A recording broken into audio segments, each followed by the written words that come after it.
حضرین محترم السلام علیکم ورحمۃ اللہ وبرکاتہ۔ وعلیکم السلام ورحمۃ اللہ تعالی وبرکاتہ۔ نحمدہ ونصلی علی رسولہ الکریم، اما بعد۔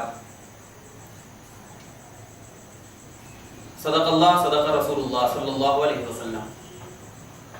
اس سے پہلے کے بیان میں یہ بات آپ کو ذہن نشین کر دی گئی تھی کہ طہارت کیا ہے، اور طہارت کے تعلق سے طہارت کی اہمیت اور اس کے جو حقیقت ہوا کرتی ہے وہ بھی بیان کر دیا گیا تھا، اور وضو کے تعلق سے بیان کر دیا گیا تھا۔ آج طہارت کا ایک اہم موضوع غسل ہے کہ جب تک انسان غسل سے نہیں رہتا تو کوئی عبادت قابل قبول نہیں ہوتی۔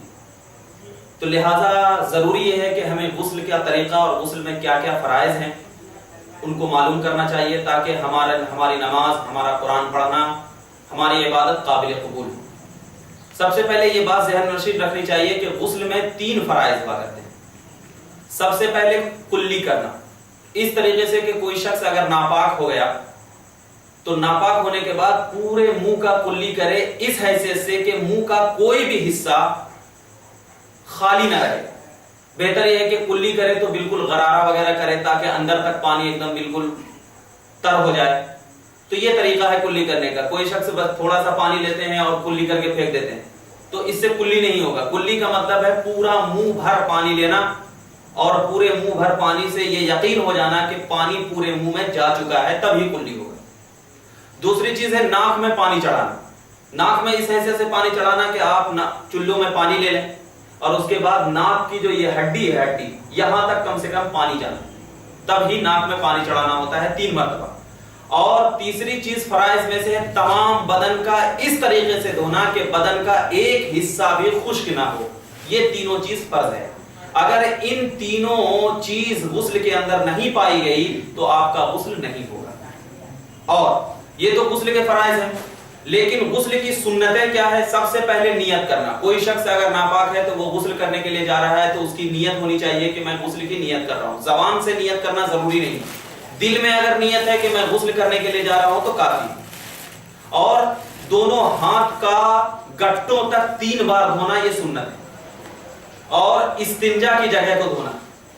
اور بدن میں اگر کہیں نجاست لگی ہوئی ہے، جیسے کہ پیشاب کا قطرہ یا پاخانہ وغیرہ کچھ بھی نجاست لگی ہوئی ہے، تو اس بدن سے نجاست کو دور کرنا بھی سنت ہے۔ اور سنت یہ ہے کہ جس طرح آپ وضو کرتے ہیں نماز کے لیے، اسی طرح آپ کیا ہے غسل کرنے سے پہلے بھی وضو کر لیں، یہ سنت ہے۔ اگر نہیں کیا تو پھر بھی وضو ہو جائے گا، لیکن سنت طریقہ یہ۔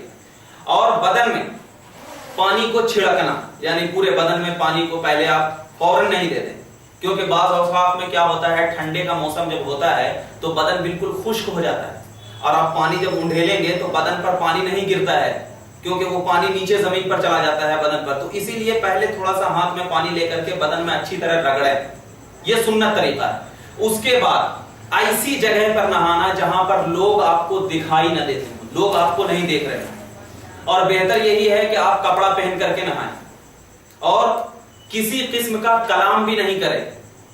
بعض لوگ یہ کہتے ہیں کہ اگر اذان ہو رہی ہے تو اذان کا اگر جواب دینا کہ نہیں دینا غسل خانے میں، تو وہ جواب بھی نہیں دیں اذان کا، کوئی دعا بھی نہیں پڑھ سکتا، بلکہ بہتر یہی ہے کہ آپ غسل خانے میں صرف غسل کریں، باقی دوسرا کام نہیں کریں، یہ ذہن۔ اور یہ تو غسل کی سنتیں ہو گئی، غسل کے فرائض ہو گئے۔ اب غسل کن چیزوں سے ٹوٹتا ہے، فرض ہوتا ہے؟ تو یہ سب سے پہلے اگر کوئی شخص ہے، مرد ہے یا عورت ہے، تو مرد یا عورت کے آگے کی مقام سے منی کا شہوت کے ساتھ نکلنے سے غسل ٹوٹ جاتا ہے۔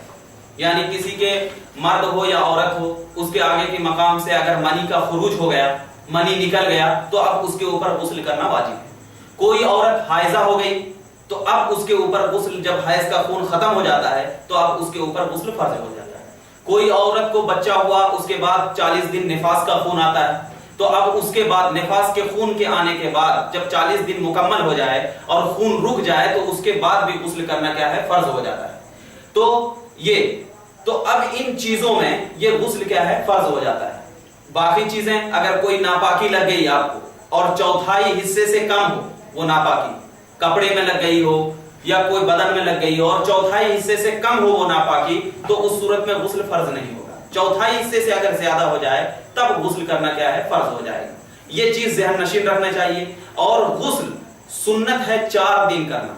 ایک تو جمعہ کے دن، ایک عید الفطر کے دن، ایک عید الاضحیٰ کے دن، اور ایک عرفہ کے دن.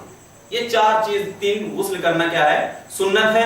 تو لہٰذا غسل ایک ایسا فریضہ ہے اللہ تبارک و تعالیٰ کی جانب سے جو کہ غسل کرنے کے بعد ہی انسان کی عبادت قابل قبول ہوتی ہے.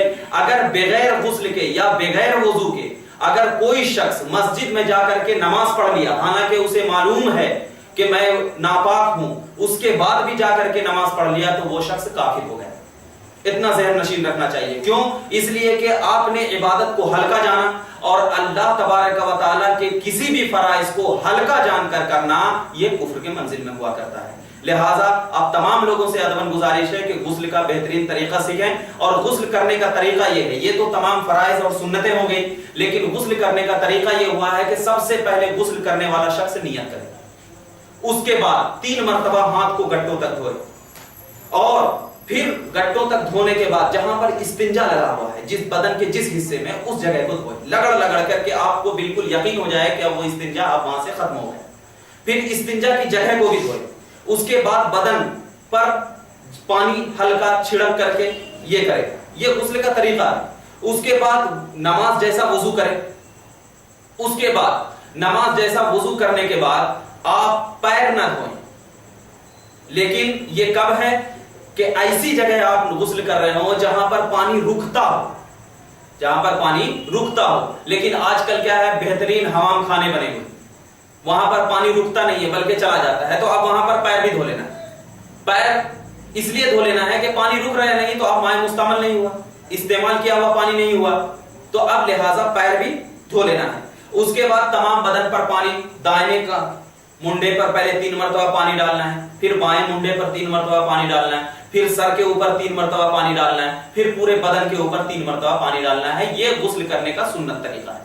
اب غسل کرنے کے بعد بہتر یہی ہے کہ کوئی ٹوال وغیرہ ہو، تولیہ وغیرہ ہو، اس سے پورا بدن آپ کیا ہے صاف کر لیں، کیونکہ وہ پانی جب آپ کو زمین پر گرے گا تو وہ پانی مائع مستعمل ہو جائے گا، وہ پاک کرنے کی صلاحیت نہیں ہوگی اس کے اندر. تو اسی وجہ سے حضور اکرم صلی اللہ علیہ وسلم نے فرمایا ہے کہ تولیے سے پورے بدن کو صاف و شفاف کر لیں. یہ غسل کا مسنون طریقہ ہے. اللہ تبارک و تعالیٰ کی بارگاہ میں دعا ہے کہ اللہ تبارک و تعالیٰ ہمیں اس طریقے سے غسل کرنے کی توفیق عطا فرمائے، اور ہمیں تمام جسم کو پاک رہنے اور صاف رہنے کی توفیق عطا فرمائے. وآخر دعوانا الحمدللہ رب العالمین.